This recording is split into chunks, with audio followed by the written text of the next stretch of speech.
If you know what I mean, I don't ever want to hear that song again. She pulls away, leaves him with a smile. So don't you ask me to give it back. Hello, and welcome back to Retro Rewind. So if I call you, don't make a fuss. Today we're diving into the forgotten top 2 and top 3 songs of 1975 that almost made number 1. She's some kind of wonderful. She's some kind of wonderful. Yeah. These tracks rose to the runner-up and third-place spots, but couldn't quite claim the crown.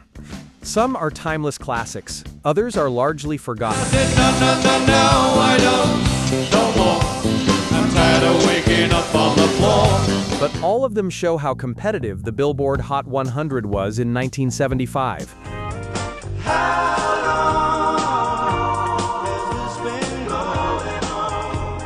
So stick around, because later in this countdown, we'll reveal the song dismissed as crap by its own band, before becoming one of the decade's most innovative recordings. Let's dive in. I gave you love. I thought that we Number 1, Sky High by Jigsaw. blown it all sky high. We're starting with British band Jigsaw, and their only major US hit, Sky High. The song peaked at number 3 in December 1975, blocked by Let's Do It Again from the Staple Singers. Despite only reaching number 3, Had made it to the top. I gave you all I had to give. Sky High became a massive radio staple throughout 1976. The upbeat pop rock sound perfectly defined mid-70s optimism. Our love had wings to fly. We could It's one of those nostalgic favorites that outlasted many number 1 hits from that period. While Jigsaw brought British optimism, another artist captured America with a haunting Western tale. a whirlwind by your side. Number 2, Wildfire by Michael Martin Murphey. On a pony she called Wildfire. Michael Martin Murphey's Wildfire peaked at number 3 in June 1975, kept from the top by Captain and Tennille's Love Will Keep Us Together. This haunting folk ballad told the story of a lost pony named Wildfire and a girl who disappeared searching for it. On a pony she named Wildfire. The mysterious, ghost story quality made it completely unique for 1975. The atmospheric production captivated audiences with its melancholy beauty. But there came an early snow. This song established Murphy as a major artist and remains a beloved classic of the country rock era. From mystical ponies to British smooth rock, our next band asked a simple question. Well, you're friends with the fancy persuasion. Number 3, How Long by Ace.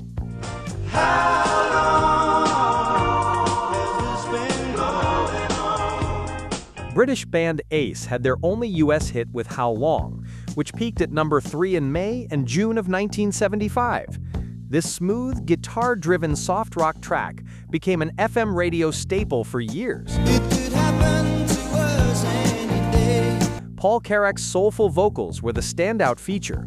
He later joined Squeeze and Mike and the Mechanics, where he sang lead on The Living Years.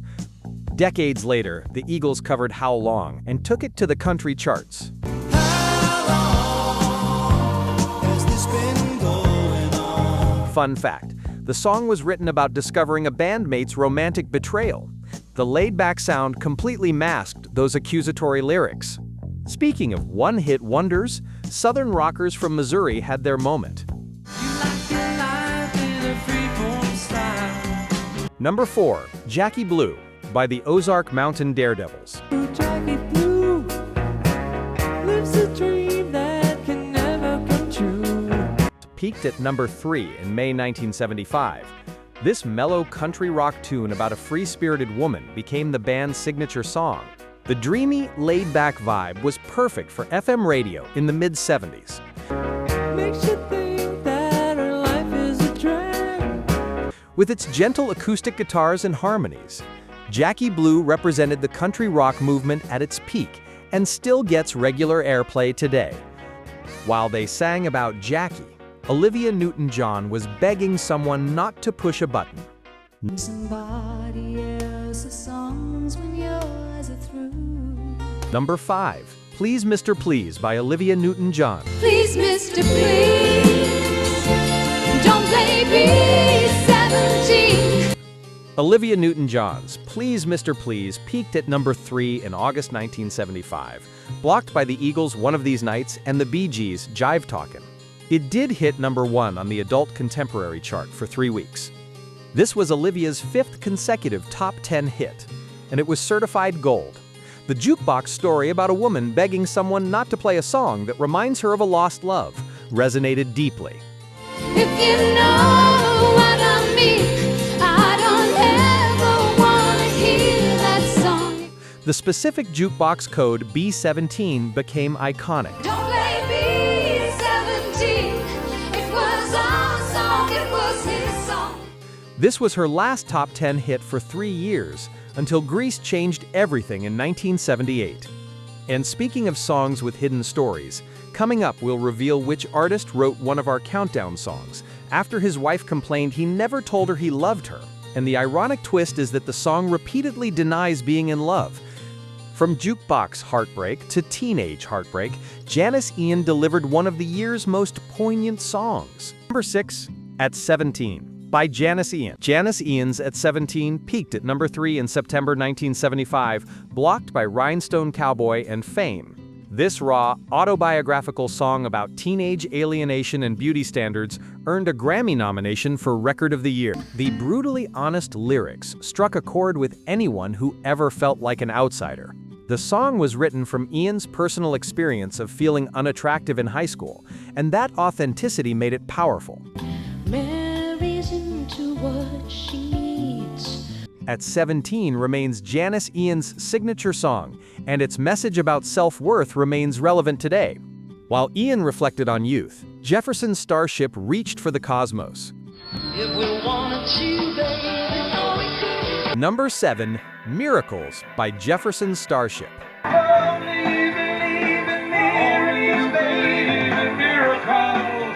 Jefferson Starship's power ballad, Miracles, peaked at number 3 in October 1975, blocked by Bad Blood and Island Girl. This sweeping romantic rock ballad became the band's signature song and biggest hit. Miracles showcased the band's shift from Jefferson Airplane's psychedelia to more commercial rock. Marty Balin's smooth lead vocals defined the softer side of 70s rock. The song was co-written by Balin, who had actually left the band earlier but came back to contribute this gem. Love is a magic word. Ooh, yeah. Speaking of reinvention, the Four Seasons made an unlikely disco comeback. You keep on trying, but you really. Number 8, Who Loves You by the Four Seasons. Who loves you, pretty baby? Who Loves You by the Four Seasons peaked at number 3 in November 1975, blocked by Elton John's Island Girl. This marked the band's successful reinvention for the disco era. Frankie Valli's distinctive falsetto fit perfectly with the disco pop sound. The song proved they weren't just a 60s nostalgia act, but could adapt and thrive. Baby, when you're feeling like you'll never see the morning light. Who Loves You led directly to even bigger success with December 1963, Oh What a Night, just months later. What a lady, what a night. But while the Four Seasons adapted to disco, Stevie Wonder was already way ahead. Oh, by the way, I will be posting more videos like this, so please like, subscribe, and turn on the bell so you don't miss the next deep dive from Retro Rewind. Okay, on to the next. I like to reggae, but you got fast for me. Number 9, Boogie on Reggae Woman by Stevie Wonder. Boogie on reggae woman. Stevie Wonder's Boogie on Reggae Woman peaked at number 3 in February 1975, blocked by Fire and You're No Good. This funky track came from his Grammy-winning album Fulfillingness' first finale. I like to see both of far deeply in love. This was part of Wonder's incredible mid-70s creative streak. I like to see you stars above. The song showcased his genre-blending genius, mixing funk, soul, and reggae. Boogie on Reggae Woman was one of the first major pop songs to incorporate reggae rhythms, and as always, Wonder played nearly every instrument himself. From Stevie's innovation to a soulful cover, Grand Funk Railroad went softer. Got a sweet little woman like mine. Number 10. Some Kind of Wonderful by Grand Funk Railroad. She's some kind of wonderful. She's some kind of wonderful. Yeah. Grand Funk Railroad's cover of Some Kind of Wonderful peaked at number 3 in February 1975, blocked by the Eagles' Best of My Love. This cover showed the hard rock band's softer, more soulful side. Some Kind of Wonderful became one of Grand Funk's most beloved songs. Ooh, when my baby kisses me. Their version outperformed the 1967 original and has been covered over 50 times. She know that she is. She's some kind of wonderful. Mark Farner's heartfelt vocals demonstrated the band's versatility and helped them expand their audience. Another former Beatle was also riding high with a playful message. She said it was the best in all the land. Number 11. No No Song, Snookeroo by Ringo Starr. No, I don't more. I'm tired of waking up on the floor. Ringo Starr's double A-side single peaked at number 3 in April 1975, blocked by Elton John's Philadelphia Freedom. No No Song was a playful anti-drug anthem co-written with Hoyt Axton that humorously listed all the substances Ringo declined. This was part of Ringo's successful mid-70s solo career. A man I know just came from Nashville, Tennessee. Oh, he smiled because I did not understand. The lighthearted approach to a serious topic made it memorable and radio-friendly. And speaking of transformations, just ahead we'll reveal the song that was originally written as a country tune about being in between, until one of the smoothest voices in music transformed it into a disco masterpiece. While Ringo played it light, the Eagles crafted one of their most serious story songs, and it came so close. How to open doors with just a smile. Number 12, Lyin Eyes by the Eagles. You can't hide your lying eyes. Lyin Eyes by the Eagles peaked at number 2 in November 1975, staying there for 2 weeks, but blocked by Elton John's Island Girl. The song also reached number 8 on the country charts. This masterful storytelling won a Grammy for Best Pop Performance by a Group and was nominated for Record of the Year. She pulls away, leaves him with a smile. The title phrase entered popular culture as a way to describe someone who's clearly lying. Another night, it's gonna be long. The song was written by Don Henley and Glenn Frey at Dantana's restaurant in Los Angeles, inspired by seeing beautiful young women with much older, wealthy men. The Eagles couldn't catch Elton, but neither could Linda Ronstadt, denied consecutive number 1s by the year's biggest song. I've been put down. I've been Number 13, When Will I Be Loved by Linda Ronstadt. Where will I be loved? Linda Ronstadt's cover of the Everly Brothers classic peaked at number 2 in June 1975, held there for 2 weeks by Captain and Tennille's Love Will Keep Us Together. This would have given Linda consecutive number 1 hits after You're No Good. I've been red blue. I've been lied to. However, When Will I Be Loved did hit number 1 on the competing Cashbox chart and became her first number 1 on the country charts. The song showcased her incredible ability to reinterpret classics. Always break my heart too. Capitol Records was initially unsure whether to release this or You're No Good as the lead single. The B-side, It Doesn't Matter Anymore, even charted separately. From California country rock to Philadelphia soul, Barry White's deep voice couldn't overcome Elton either. There's only one like you. Number 14, You're the First, the Last, My Everything by Barry White. I'm the first, my last, Barry White's signature song peaked at number 2 in January 1975, held there for 2 weeks by Elton John's Lucy in the Sky with Diamonds. But it did hit number 1 on both the UK and R&B charts and was certified gold. You're the first, the last. My everything became synonymous with Barry White's romantic image. My first, my last, my everything. That deep, velvety voice over lush orchestral arrangements defined the disco-era love song. Remember that country song Transformation we mentioned? Here's the reveal. This Barry White masterpiece started life as You're My First, You're My Last, My In-Between, a country tune by Peter Radcliffe that sat unrecorded for 21 years. First, my last, my everything. Radcliffe had once helped White when he was struggling, buying toys for White's children at Christmas. White never forgot that kindness.